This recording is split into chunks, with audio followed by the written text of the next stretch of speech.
Tout pour investir. Dose d'économie. Bonjour cher Nicolas.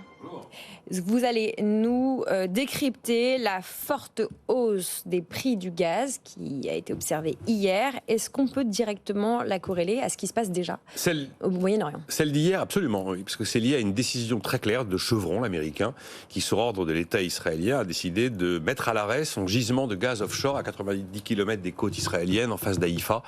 Le gisement de Tamar, comme toujours, dès que c'est le secteur de l'énergie, le moindre hiatus, le moindre grain de sable provoque des mouvements de cours. Et donc, effectivement, ce qu'on a observé, c'est que sur le marché européen, la référence est fixée par la plateforme TTF de Rotterdam et on a vu le mégawattheure produit au gaz grimper à 50 €. C'est un plus haut depuis 6 mois. On est quand même très, très, très loin des sommets de 300 € qu'on a connus mi-2022. Et là, c'est clairement l'événement Gaza qui a provoqué le mouvement d'hier.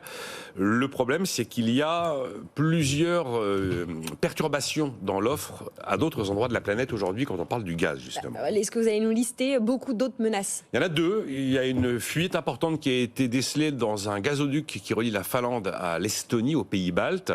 La nouveauté, c'est qu'à Helsinki, le président finlandais a reconnu hier implicitement que c'était un sabotage, un an après Nord Stream, et qu'a priori, il y en avait quand même pour 50 travaux pour tout réhabiliter, c'est quand même monumental. 5 mois de travaux, non pas 5 ans. Ça aurait été en France. Et donc c'est compliqué, parce que c'est à 60 mètres sous la Baltique, entre la Finlande et les pays baltes. Et puis ensuite, on a appris la reconduction d'une grève sur un gros site de gaz naturel liquéfié, toujours chez Chevron d'ailleurs, le numéro 2 américain des hydrocarbures derrière ExxonMobil.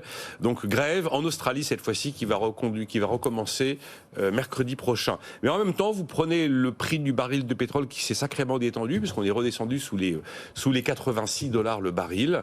Alors c'est très difficile d'expliquer au jour le jour les volatilités des prix de l'énergie. On avait une espèce d'impression de marché que ce qui se passait à Gaza allait provoquer un choc d'offres, et que du coup, s'il y avait un choc d'offres, les prix allaient monter. Donc on a eu une petite fièvre avec un plus 5 $ en 24 heures sur le prix du baril pour être monté aux alentours des 87-88. Et puis là, tout d'un coup, on se dit, ah oui, mais finalement, un conflit au Proche-Orient, c'est aussi une menace sur l'activité. S'il y a menace sur l'activité, c'est peut-être que la demande va baisser.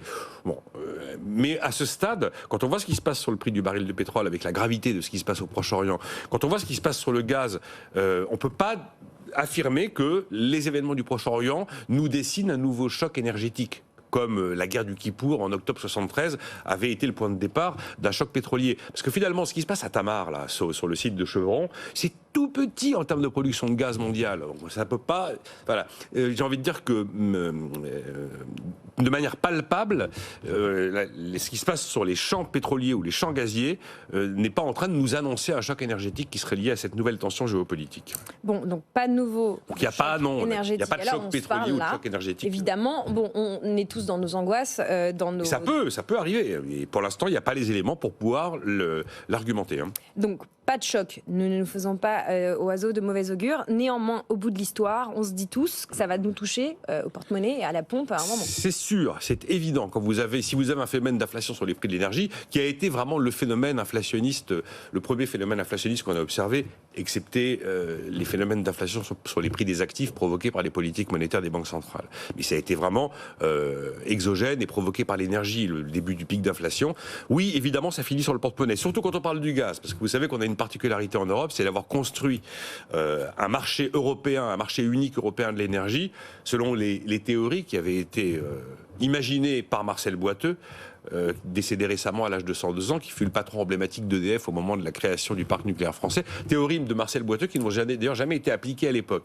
Et donc cette théorie fait que c'est le kilowattheure produit au gaz qui donne le là du marché de l'énergie en Europe et qui va permettre de fixer le prix de l'électricité. Si vous avez un choc sur le gaz, vous pouvez être sûr que ça aura un impact sur le prix de l'électricité. D'où d'ailleurs ce bras de fer et ces tensions d'une violence inédite entre la France et l'Allemagne pour essayer de redéfinir le positionnement, enfin le fonctionnement du marché européen de l'énergie et la place qu'on accorde ou pas au nucléaire. Voilà. Enfin, il est évident que l'Europe, quoi qu'il arrive, reste dépendante sur le terrain énergétique. La grosse facture des Européens dans leur déséquilibre extérieur, c'est l'énergie, c'est presque la moitié de notre déficit commercial français. Et en plus là, il est vrai qu'on observe que ça se situe dans des zones en tension, qui sont l'Ukraine, qui sont l'Azerbaïdjan aussi, un gros fournisseur de gaz pour les Européens. européens. Et voilà maintenant que le Proche-Orient s'y met. Donc il n'y a pas de signaux de crise, de choc énergétique actuel, mais on n'est quand même pas à l'abri d'un phénomène inflationniste. Voilà, on surveille cette hausse du prix du gaz, évidemment, comme les éventuelles autres hausses côté pétrole, toute la journée sur notre antenne. Merci beaucoup, Nicolas Dose.